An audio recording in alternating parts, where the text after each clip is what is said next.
Well, good morning. This is Barry Odell with the Church of Christ at Mammoth Spring Facebook page, and it's Thursday, December 9th, 2021. Good morning, Gail and Sheila and Brian. We've got several others on the stream. Good to have everybody with us today. It's Thursday, so it'll be the last stream of this week, and I'll tell you what we're going to do, and you may have noticed it. We're going to finish the book of Ezekiel today, and I'll explain why in just a minute.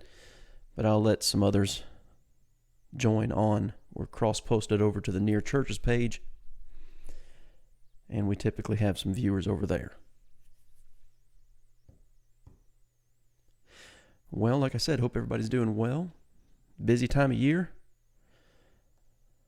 I'm going to start a new study, planning on starting a new study on Monday. We'll see how things go. Good morning, Linda.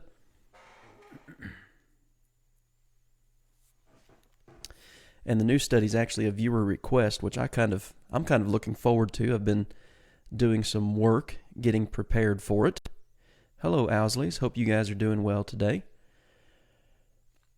And it comes from, so this new study we're going to start Monday comes from the phrase in Exodus. See, I'm going to be doing that now. I'm going to be calling it Exodus, Ezekiel, and Ezekiel, Exodus. But it comes from the phrase in Exodus 12:12. For I'll pass through the land of Egypt on that night, and will strike all the firstborn of the land of Egypt, both man and beast, and against all the gods of Egypt I will execute judgment.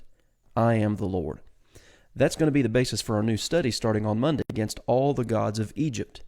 Very interesting study, I think. Good morning, Lyle. Good morning, Diana. And good morning, Barry and Glenda. So you can be thinking about that, and hopefully looking forward to that starting Monday.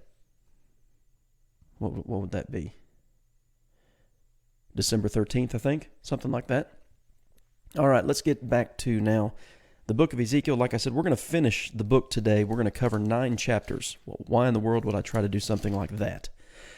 So these last 9 chapters cover a vision that Ezekiel has. Okay, so let's go ahead and lay that groundwork first. All right, this is Ezekiel chapter 40, beginning in verse 1. In the 25th year of our captivity, all right, that would be about 572 BC. Remember, he is in the captivity of Jehoiakim. We go all the way back to chapter 1 to remember that. That started in 597 BC. So the 25th year would be about 572 BC. At the beginning of the year, on the 10th day of the month, in the 14th year after our city was captured. Well, the city was captured in 586, and so we're looking at about 572 BC here. On the very same day, the hand of the Lord was upon me, and he took me there. Well, he took Ezekiel seeing a vision of Jerusalem. In the visions of God, he took me into the land of Israel, and set me on a very high mountain. On it toward the south was something like the structure of a city. He took me there, and behold, there was a man whose appearance was like the appearance of bronze. He had a line of flax and a measuring rod in his hand, and he stood in the gateway. So again, this is a vision. Remember, we've talked about this somewhat as we've been studying through the book of Ezekiel. This is similar to some of the language, some of the visions are similar to what we see in the book of Revelation, and so we need to keep that in mind. Ezekiel is in Babylon. He's in captivity. He's not in Jerusalem. He's seeing a vision, and he's going to see a vision here beginning in chapter 40 and verse 6 of this temple, and not just the building of the temple, but buildings that are around it, boundary walls that are around it. He's going to see from chapters 40 through 48, basically the whole of the promised land being divided up. And there's meaning to this, so we're going to figure it out. So anyway, let's see, Ezekiel 40, let's just start reading again in verse 4. And the man said to me, Son of man, look with your eyes and hear with your ears, and fix your mind on everything I show you. For you were brought here so that I might show them to you. Declare to the house of Israel everything you see. And what that means is, I've got that underlined, declare to the house of Israel everything you see. Tell the captives what you're seeing here. Remember, these people have been in captivity under Nebuchadnezzar since 597, Jehoiakim's captivity. It's 25 years later. Okay, they've been there for 25 years. That's a long time. These people need some hope. And to me, that's what chapters 40 through 48 are about. All right? This vision of the temple, the structures around the temple, the promised land, God's glory coming into the temple, but it's just a vision. All right? One of the things that we need to understand is, so when you start reading here in chapter 40 and verse 6, the measurements of the walls, the gateways, the thresholds, the temple, I mean, everything is so specific. One thing that helps us understand that this is I don't know that figurative is the right word, but I'm going to use it, that this is a figurative passage, is the fact that there was never a temple built like this. Now, there are some people who go a little bit crazy, let's say, and they say, well, this temple that Ezekiel describes here, that he sees in this vision, is going to be established in the future. It's going to be established when Jesus comes back to earth and all the Jews are converted. The Mosaic sacrifices are going to be reinstituted. In fact, it was a couple weeks ago, so when I do these live streams, they're live on Facebook and anybody can access them. All right, the Church of Christ at Mammoth Spring is a public page. Anybody can see and access. Well, somebody saw that we were studying through Ezekiel and he started commenting. I hid his comments because they were of that persuasion. They were promoting false doctrine and I just wasn't going to tolerate it. I didn't know the guy, I didn't even know where he was. He could be somewhere on the other side of the world. So I'm not obligated to answer everything that everybody says all the time. So I just hid his comments and deleted his ability to see the page. But that's what some people do with these last 9 chapters of Ezekiel. They try to make a literal application of some future time when the law of Moses and those sacrifices are going to be reinstated. Christ is going to come back to earth, reign here, and there's a lot of varying views of that particular teaching. I know that. I'm just kind of giving you an overview of what people do with this passage. This is not a literal temple that has been built or that will be built in the future. What he is doing here, the purpose of the message is right here in Ezekiel 40 and verse 4. Tell the house of Israel everything you see. Well, why would he do that? All right, so turn over to chapter 43, if you're following along here. You turn over to Ezekiel 43, and beginning in verse 1, this is where we are told that the glory of the Lord is going to enter this new temple. And again, the specs of this temple are extremely specific. Everything is laid out in detail. And God was like that with the tabernacle. You read like Exodus chapters 25 through 40. Moses received those instructions in the mountain, and they were specific. The temple, after the tabernacle, Solomon's temple was built very specifically. Zerubbabel's temple, so Zerubbabel built his temple after Babylonian captivity, all right, after the days of Ezekiel. That's the books of Ezra and Nehemiah. So you've got Solomon's temple, you've got Zerubbabel's temple, and the temple that Jesus was walking around in and often teaching in was built by Herod. None of those temples match these specifications. So this can't be a literal temple. There's something else going on here, is the point. All right, so we need to know all that. But then you go to chapter 43 here, and this again helps us understand that there is a figure, that there's meaning behind all of this. And so listen to this. Ezekiel 43:10. Son of man, describe the temple to the house of Israel, that they may be ashamed of their iniquities, and let them measure the pattern.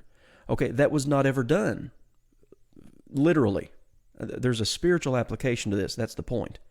And if they are ashamed of all that they have done, make known to them the design of the temple and its arrangement, its exits, its entrances, its entire design, all its ordinances. And that's another thing that chapters 40 through 48 does. Not only does it describe a structure very specifically, but it talks about the sacrifices, the wheres and the whens and the whos, all of that very specifically. Write it down in their sight so that they may keep its whole design and all its ordinances and perform them. This is the law of the temple. The whole area surrounding the mountain top is most holy. Behold, this is the law of the temple. Well, again, this is the chapter 43 is letting us know that God's glory was going to enter the temple. And the concept of his presence with him, let's say it that way. That happened with the tabernacle. That happened with Solomon's temple, as we have recorded in Scripture, back in the books of Exodus, and then, whenever Solomon built his temple. What is that? 1 Kings chapters. I think it's 1 Kings 6, 7, and 8, something along those lines. Anyway, I'm not going to read all of these chapters. That's one thing I try to do when I teach the Bible. People know how to read for themselves. So I'm going to leave that to you. But everything is laid out very specifically. Like, for instance, here in chapter 40, you have the boundary walls, you have the gates that surround the temple structure itself. You have an outer court, you have an inner court, and the inner court's gates. But again, this can't be a literal physical temple that was built, because no temple ever met these specifications. And for those who say, well, it's going to happen in the future and all of these animal sacrifices are going to be reinstated, you can't have that either, because when you get to the pages of the New Testament, specifically like a passage of Galatians 5, if you're going to try to be justified by the law of Moses, then you've fallen from grace. So this has to be talking about something else, all right? It can't be talking about a literal temple and literal sacrifices being offered sometime in the future. So you have all of these measurements. The layout of everything is so specific in these chapters. Again, even in regard to the sacrifices and who would offer them. Now, something comes out, apart from what we looked at in 43, verses 10 through 12, about the message of hope, the preparations for the temple and all of this, and the idea of when God's people hear this and see this instruction, let's say, they're going to be ashamed of their sin. Well, remember who he's told to tell that to. He's told to tell that to the captives in Babylon. They needed to be ashamed of their sin. That was the purpose of the captivity, to break them of that, you might say. So something else that helps us is in chapter 44, when it begins talking about the priests and sacrifices and things like this. So look at Ezekiel 44, beginning in verse 15. The priests, the Levites, the sons of Zadok, who kept the charge of my sanctuary when the children of Israel went astray from me. Now that is extremely important to notice there.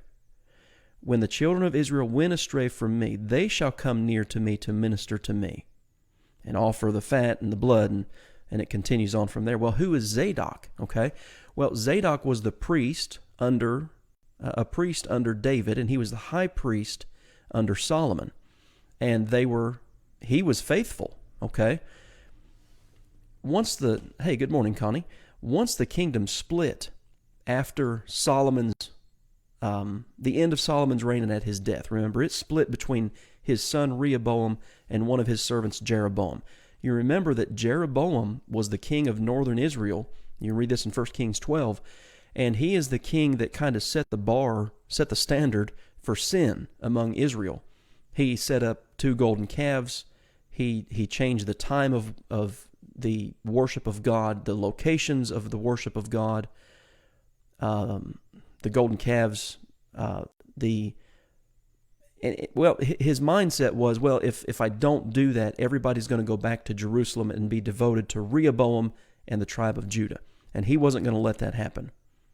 And so Zadok was priest under David, high priest under Solomon. You can read, so I've got just like here in the margin of my Bible, 2 Samuel 15, 2 Samuel 17 through 20, 1 Kings chapters 1 through 4. You read sections like that, and you'll read about Zadok and his service under David and Solomon. But again, so now we're reading about this, and it's about, let's just say 400 years later, all right, after Zadok. And he's calling the the lineage of Zadok to be the priest, that helps us again understand that this is not a literal temple, a literal structure that's physically going to be built on the earth somewhere with the Aaronic priesthood serving and offering sacrifices. I mean, that just, that flies in the face of so many other passages, particularly in the New Testament, and the doing away with the law of Moses. Let's just say it that way. So you have all these laws governing the priests and their sacrifices. Then you have in chapter 45, and this was true under the law of Moses. So the 12 tribes of Israel. All right, that's how the land was divided up.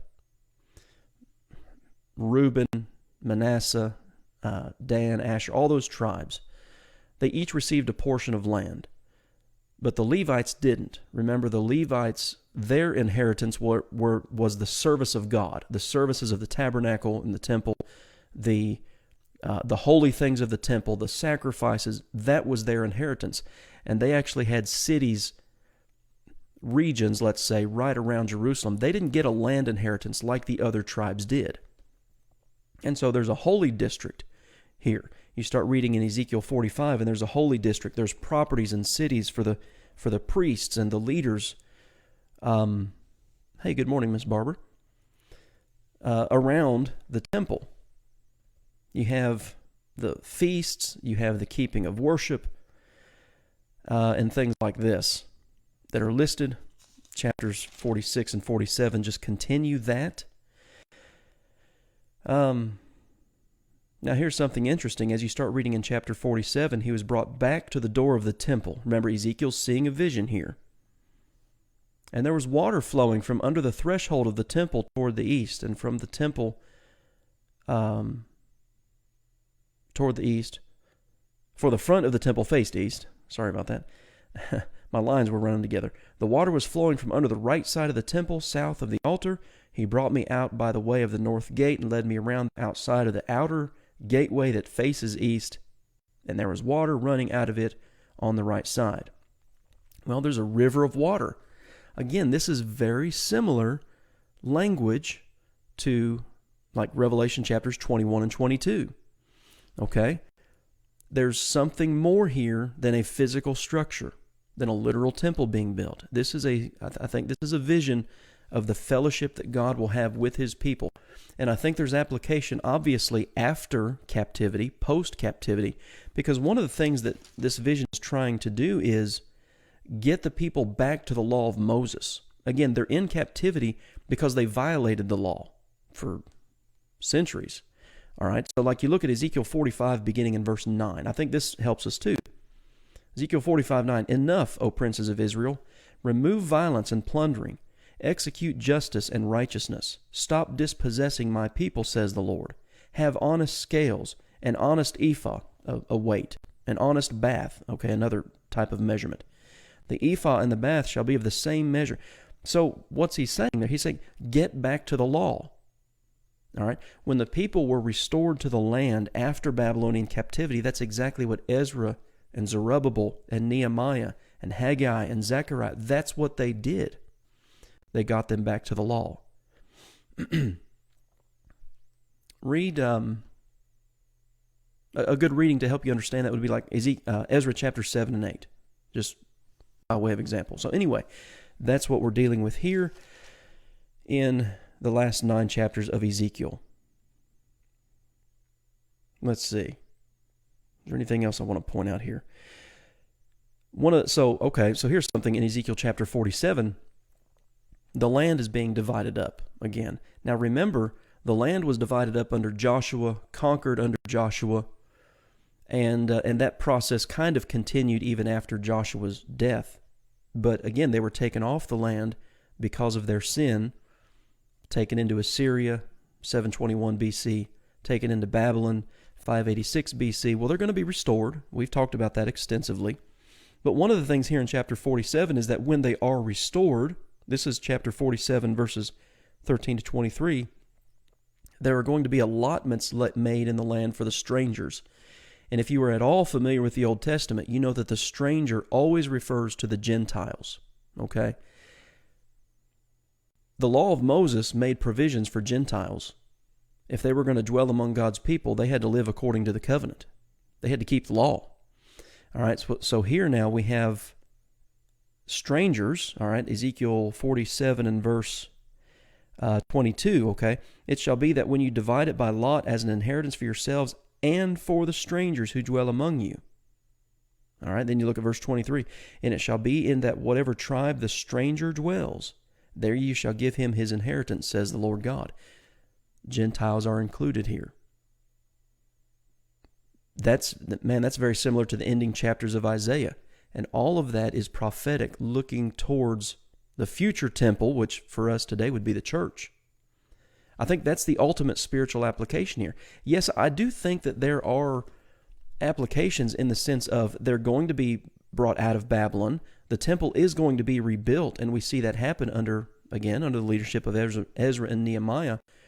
But it was not anything according to these specifications. So there's something more to Ezekiel chapters 40 through 48 than just a physical fulfillment. And so you get to the end of chapter 48. As it's closing out, it talks about this new city and the fact that this city, Ezekiel 48:35, all the way around shall be 18,000 cubits, and the name of the city from that day shall be, the Lord is there. The Lord is, you remember earlier in Ezekiel, God left. His glory departed the temple. Now it's returned. The Lord is there. And that was true when they were restored from Babylonian captivity, but it's also true today spiritually with God's people, the church. The church is a habitation of God. It's the household of God. All right, that's 1 Timothy 3:15. That's Ephesians 2, about verses 21 and 22. It's God's dwelling place among His people. And I think that's part of the fulfillment of Ezekiel chapters 40 through 48. Otherwise, it makes no sense. Makes no sense at all. Well, it's 11:23. I went over a little bit. I really didn't know how to handle the rest of the book, because, you can sit there and read all those dimensions and descriptions, but there's meaning behind it, all right? You don't read it just for the sake of learning the dimensions and the cubits and the square footage. There's significance behind all of this, and I think we've figured it out. There are just a few keys throughout these chapters to help us see that there's more to it than a physical, literal fulfillment, as some people try to make it. I hope that's been helpful to you guys, and hopefully you've benefited from this study of Ezekiel.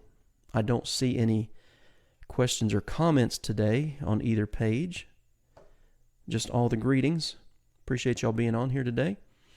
As always, once the stream's over, you can still access the comment section, and you can ask questions. You can send me a private message if you'd prefer to do it that way. So like I said, thanks, Brian. Appreciate it. And it was you, Brian. You are the one who wanted to study Ezekiel. So thanks. Hopefully it's been beneficial to you, but I appreciate you being on here and being an encouragement. Brian Terry lives in South Carolina. He's actually written, I think you've written a couple articles for me for the paper. But anyway, I appreciate it. Okay, so Monday we're going to plan on starting the study of all the gods of Egypt and what Ezekiel, told you I was going to do that, what Exodus 12:12 means. And so hopefully you can be back for that. Thanks, Michelle. Hope you have a good day. Diana, hope you have a good day too. All right, guys. Appreciate it. And we'll see you back here, Lord willing, Monday at 11 o'clock.